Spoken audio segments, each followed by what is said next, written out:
10 minutes, so do some example. Yeah.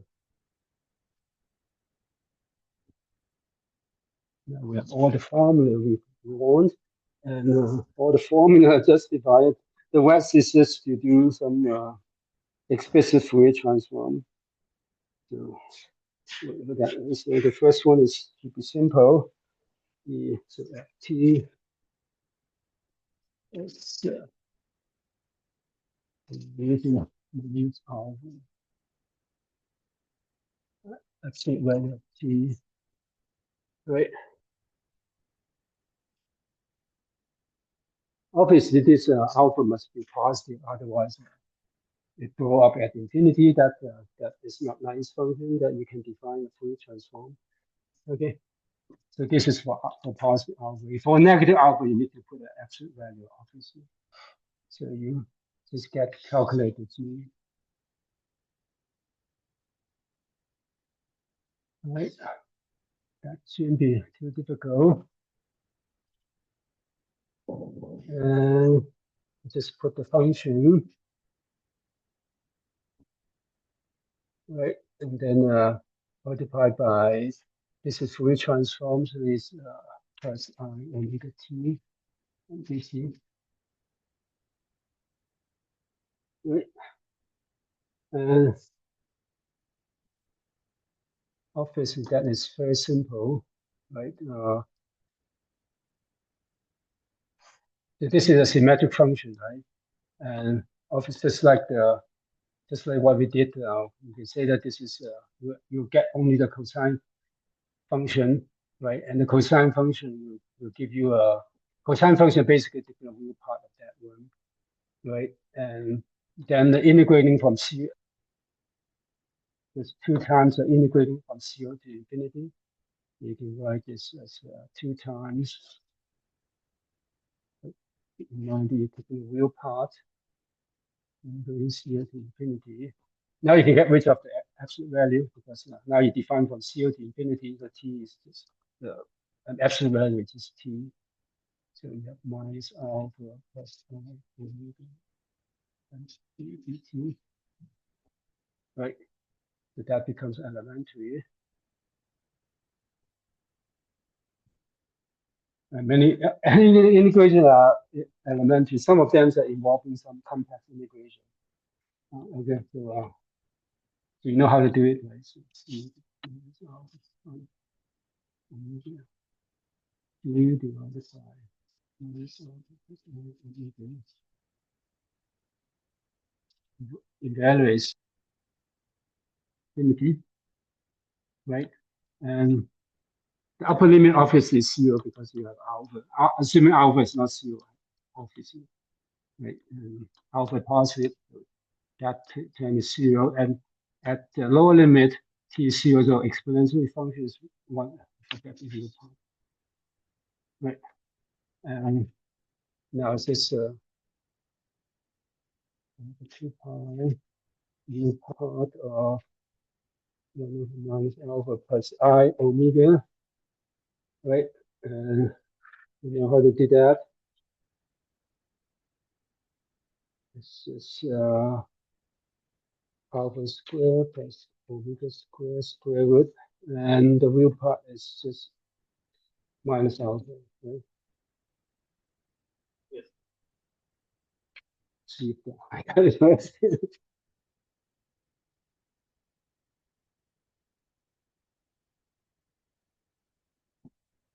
Oh, I forgot the lower limit. Lower limit is minus.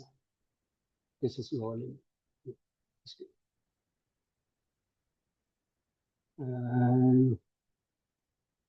Yeah, this is 20.13. Oh no, that's no square root. That's no square root. Yeah, when we multiply the coming the the complex conjugate in the numerator, multiply the two denominator. This is absolute value square. Yeah. All right, so that is elementary. Okay, how much more time? Five more minutes. The next one is same. It's just straightforward because it's like you're taking a delta you set the ft is delta function, which is like in our discussion is problematic. It's not a real function, but anyway, you do it anyway. So you finally we cover what we talked about, the completeness condition or the orthonormal condition. You just substituting in the formula.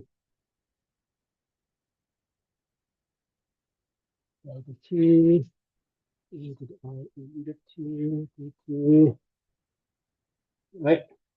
And obviously, the delta function by the property delta function, you just pick up t equals 0. So this is just 1. Right? And this condition is just like what we did before. Yeah. You look This at one. this, yeah, there. So if you take the conjugate of the minus alpha plus I, that one. This The one? top, yeah. So the top part should be having the conjugate over that one square. Because we just have the minus top. Yeah, the minus sign is from the lower limit. And then you just multiply by the complex conjugate.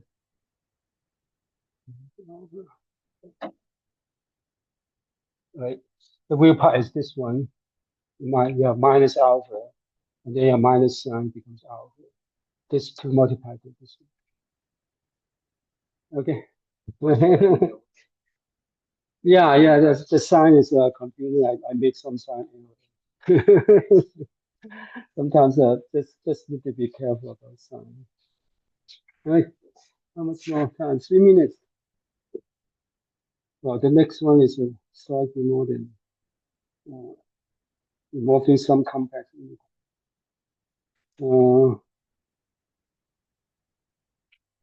See if I can finish that.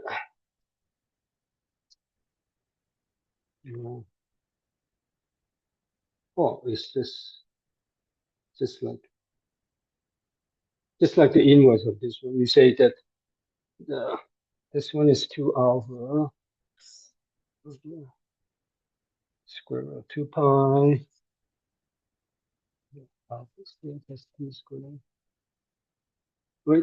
This is exactly like this. So obviously, you know that the Fourier transform and inverse Fourier transform is of the same form. You just integrate over the same thing. The Fourier. So this is the Fourier transform of whatever that is. This is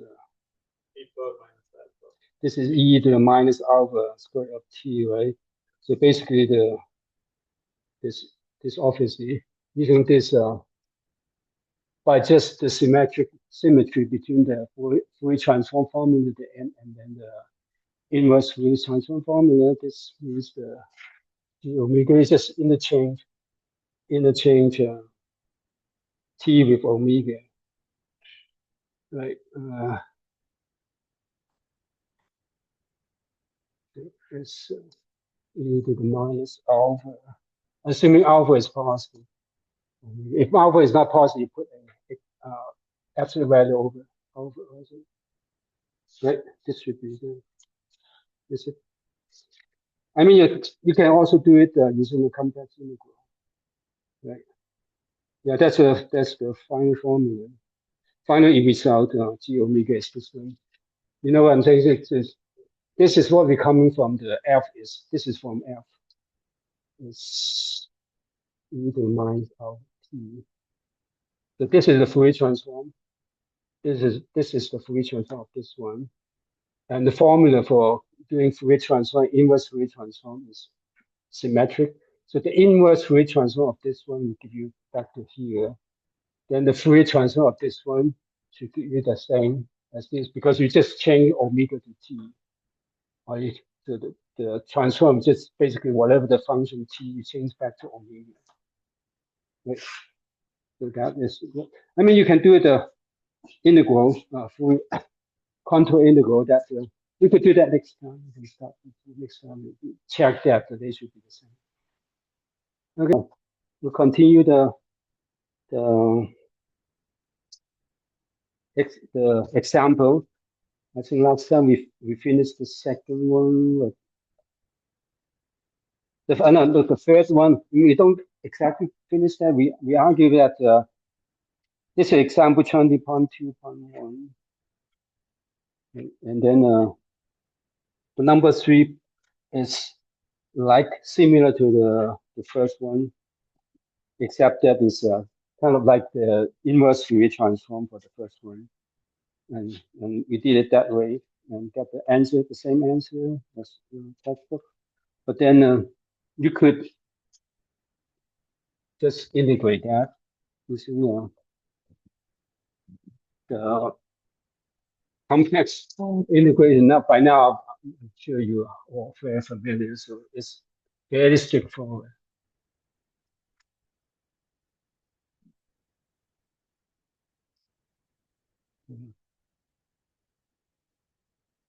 Example 20.2.1, number 3 is f of t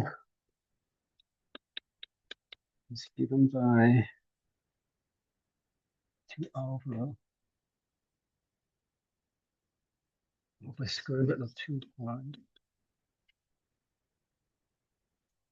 1 over alpha squared plus t.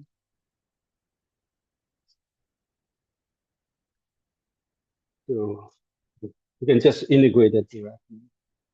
Right? It's using the Fourier transform formula. And so omega is the square of 2 pi, and you integrate t from minus infinity to infinity, and ft, put it in here. And your textbook has a condition alpha greater than 0, but which is not necessary. I mean, because quite obviously, whether it's negative or positive, this one is still well defined. This function is still well behaved as t goes to infinity, so it doesn't depend on alpha, the sign of alpha. So you might as well work out the general case of alpha, which obviously just have a sign, because if you choose a negative alpha, you get a negative sign. So it's just so obvious. But when you do the integration, there's some subtlety. Well, just put this function in here. So, this is another square 2 pi, and then multiply e to the plus. This is Fourier transform, so plus e. Okay. Now you use the compact quantity. You remember what you do, right? Because that one obvious is the case to 0 for large t fast enough. It's actually t squared. But you multiply by exponential function, so you need to use the Jordan lemma, right? First, you figure out the pole. Now this is a complex t plane, right? Complex t plane. This is integrating over along the real axis, right? Minus infinity to infinity. Now you figure out the pole of the integram, and obviously is you can factor this out. And when you factor this out, I mean, obviously this t minus I t plus 1. That's this factor in the denominator. So there are 2 poles. Now that is where the sign is. So the location is depends on the sign, which is exactly the same, but this is how you call it. Obviously, this is positive imaginary part, so this must be I, absolute value of alpha. It must be minus I, absolute. It's just that, because depends on the sign, whether you call it, this is I alpha or minus I alpha, depends on the sign of alpha. But if you write the absolute value, then this must be this I positive alpha, absolute value alpha, and then the negative one. All right, so it's okay. So it's just put it a little bit carefully without assuming alpha, the sign of alpha. Now the integral, you use the Jordan line, you need to close with a large semicircle, right? And for this one, you need to look at the sign of the argument, which is omega, right? And then t has the imaginary part and real part, imaginary part. The imaginary part I times t, the imaginary t, I times I will give you -1. Right? You want to close it in a semicircle so that the exponential function, the argument, the real part of the argument is negative.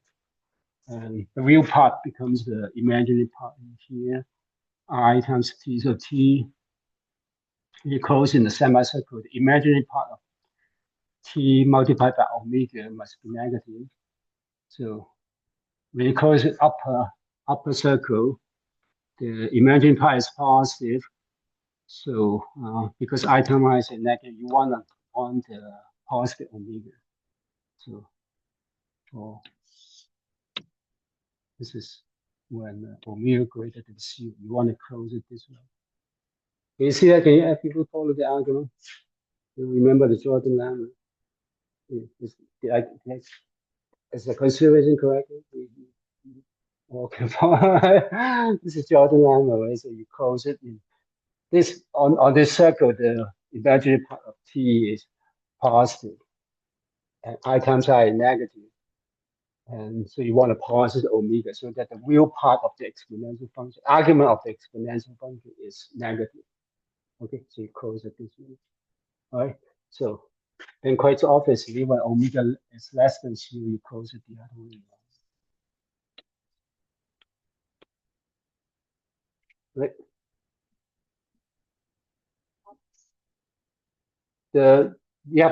This is the requirement of the Jordan line. Right? You have an exponential function. You want to close it over a circle so that this argument, the argument of the exponential function, has a real part and imaginary part. You want the real part has the coefficient that is less than 0. Because if it's larger than 0, because the imaginary part can go to very large, right? So t is on the circle, on the semicircle. You have the real part, imaginary part, right? And the imaginary part will give you the real part of the exponential function because you have the I here, right? I times I will give you negative. And when you on the upper plane, t sub I is positive, right? So you want to multiply by something that is also positive so that the real part is negative because I times I is -1.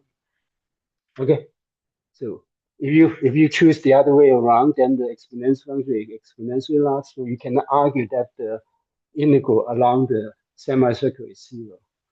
So the Jordan line, using this property of exponential function, guarantee that the contribution from the semicircle is 0 if this condition is satisfied. The real part of the argument of the exponential function is negative.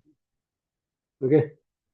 Okay, so that's why you close it this way. So we got this integral plus the semicircle, which is 0, give you the original integral you want to do, but that also equals to 2 pi I times the residue in here, right?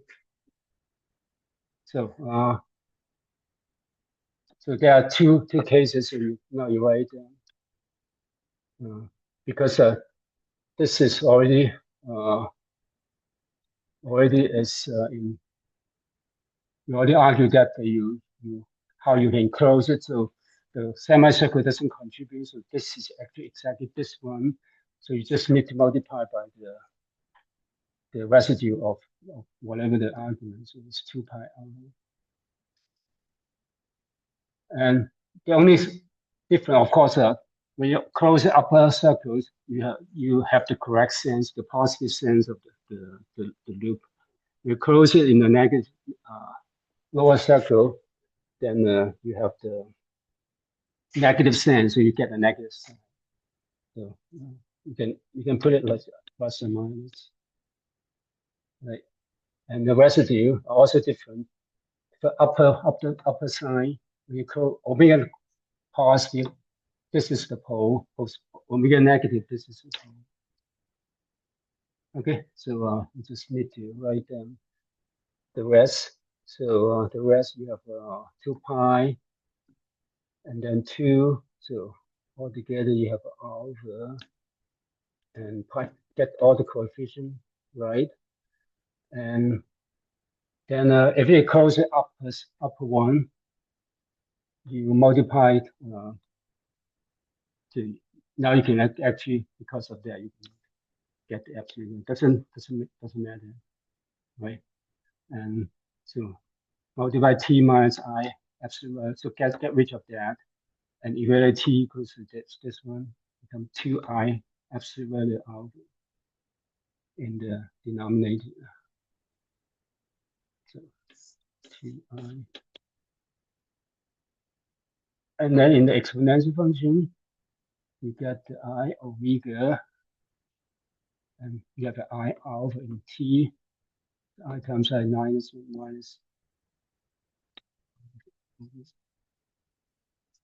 Okay, this is for the positive omega. For negative omega is the other way around. So we cancel this one, and you have minus 2I absolute alpha, right? And then when you put it in here, you also get a negative sign, right? And the negative sign of this one, you have negative 2I alpha, right? You cancel with this negative sign. So you get all together cancel all this. And that becomes absolute. Yeah.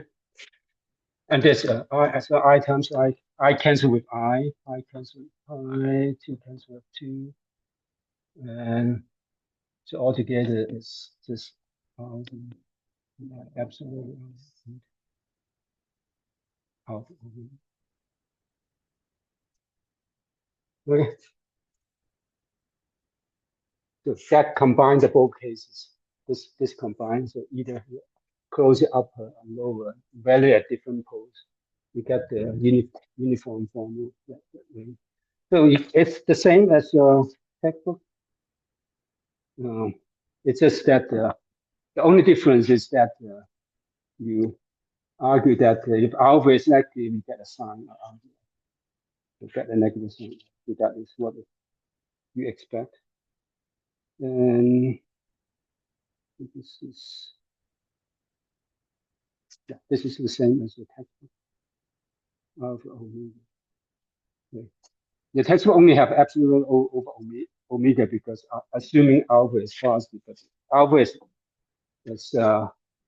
negative, you still have a negative. You still need a negative sign to make sure that the Fourier transform is well behaved for large omega. Right. Yeah. Okay, so this is the same consideration as last time we did, using just comparing the inverse transform and the Fourier transform. Is it okay for this example? That's so. I mean, if you haven't learned complex variable, this will be difficult. But then, now that you have done all these complex integrals, it should be straightforward.